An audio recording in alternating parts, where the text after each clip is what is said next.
Oke, selamat pagi teman-teman. Eh, Kembali nih kepada topik kita kali ini. Masih bersama saya Sukma Wirajaya Kusuma dari Departemen Susastra S1 Universitas Diponegoro Semarang. Saya akan membahas tentang aspek psikologi pada film pendek Sebelah. Merupakan film pendek karya sutradara Reza Rahardian yang digarap 9 tahun lalu.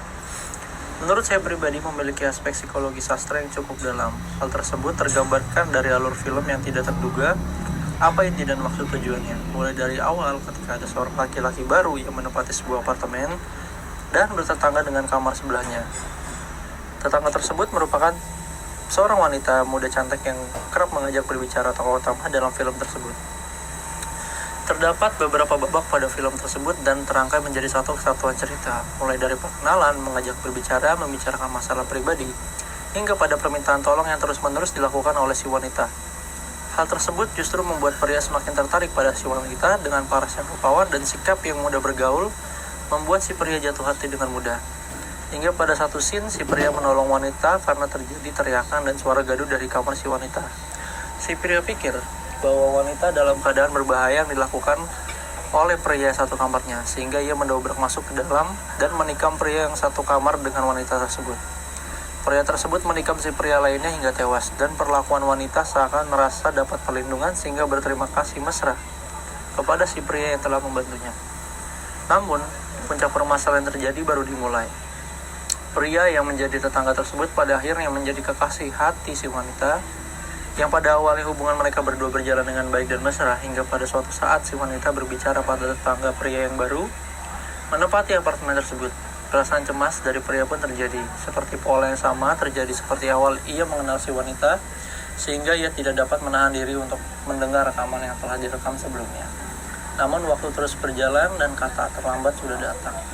Pria tersebut diterkam oleh sebilah pisau dan mati di tempat, sama persis dengan kejadian sebelumnya, bahwa pria yang baru diajak kenalan tersebut membantunya hingga pria semakin cepat tewas. Ternyata semua babak yang terjadi tersebut telah menjadi skenario si wanita, karena ia merupakan seorang psikopat yang memang senang melihat orang bahagia lalu menderita. Dan ia juga suka terhadap darah, sehingga seseorang tersebut dapat meninggal. Psikopat sendiri merupakan gangguan jiwa, di mana orang dengan gangguan jiwa psikopat cenderung orang yang rapi dan merencanakan sesuatu demi kesenangan, bahkan sampai mencelakakan orang lain ataupun diri sendiri.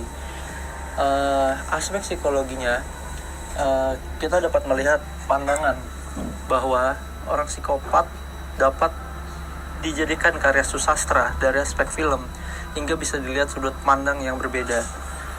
Film tersebut dapat menggambarkan kondisi psikologi seseorang dari sudut pandang yang berbeda dengan romantisme dan teka-teki hingga penontonnya dibuat bingung. Namun, penasaran dengan alur cerita yang digambarkan.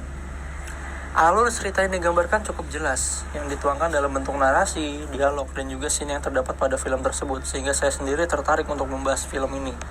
Tidak mudah melihat aspek psikologi yang berbeda dari orang lain, yang dapat dimengerti oleh penonton film dengan kemasan yang rapi dan juga terstruktur, maka film tersebut dapat dengan jelas menyampaikan maksudnya dengan sedikit menerka alur maju mundur, sehingga dapat disimpulkan bahwa film tersebut memang film yang bergenre thriller.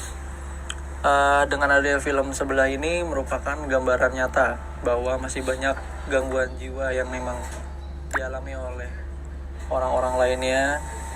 Lalu kita dapat melihat bahwa bagaimana cara menanggulanginya, bagaimana cara kita menyikapi orang-orang tersebut, dan juga bagaimana kita dapat menempatkan diri.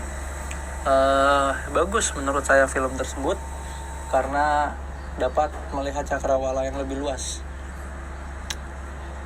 Tidak hanya sampai di situ ya, Reza Rahardian juga mengemas film ini dengan baik, karakter yang cukup terbatas namun dengan apik, sehingga dapat dimengerti dan tidak dapat menimbulkan kesan bingung. Mungkin awal-awalnya pada film tersebut kita disajikan sebuah teka-teki, namun teka-teki tersebut dapat diselesaikan dengan alur cerita yang semakin lama semakin berjalan hingga selesai. Oke, sepertinya kurang lebih dari saya itu aja. Terima kasih telah mendengarkan. Kurang lebihnya mohon maaf. Assalamualaikum warahmatullahi wabarakatuh.